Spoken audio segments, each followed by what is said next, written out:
कल्याण-डोंबिवली महानगरपालिकेच्या निवडणुकीच्या उमेदवारीचा अर्ज आज मागे घेण्याचा शेवटचा दिवस आहे.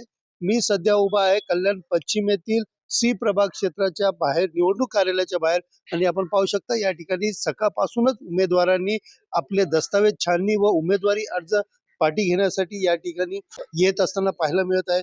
एकंदरीत पाहायला गेलं तर कल्याण-डोंबिवली महानगरपालिकेच्या निवडणुकीसाठी 846 जणांनी उमेदवारी अर्ज भरलेला आहे. त्यापैकी 392 जे आहेत ते पक्षांचे उमेदवार या ठिकाणी अधिकृत देण्यात आलेले आहेत. तर 58 यापैकी 58 उमेदवारीचे अर्ज बाद करण्यात आलेले आहेत. एकंदरीत पाहायला गेलं तर 788 उमेदवार अजून देखील बाकी आहे, आणि आज याच उमेदवारांच्या अर्जांची या ठिकाणी दस्तावेजाची पडताळणी या ठिकाणी होणार आहे, आणि त्याचबरोबर काही लोकांचे मागे घेण्याचीही शक्यता मोठ्या प्रमाणात आहे.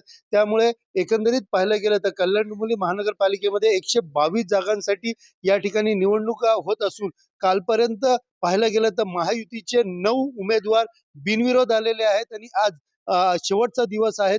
अनेक जण आपला उमेदवारी अर्ज मागे घेणार आहेत, तर काही अर्ज बाद देखील होणार आहेत. त्यामुळे येत्या काही वेळातच नेमकं कल्याण-डोंबिवलीमध्ये किती उमेदवार राहतील, आणि त्याचबरोबर काही लोकांनी पाठी घेतलं तर अजून किती उमेदवार बिनविरोध निवडून येतील, याचं चित्र हे स्पष्ट होणार आहे. सुनील जाधव, TV9 मराठी, कल्याण.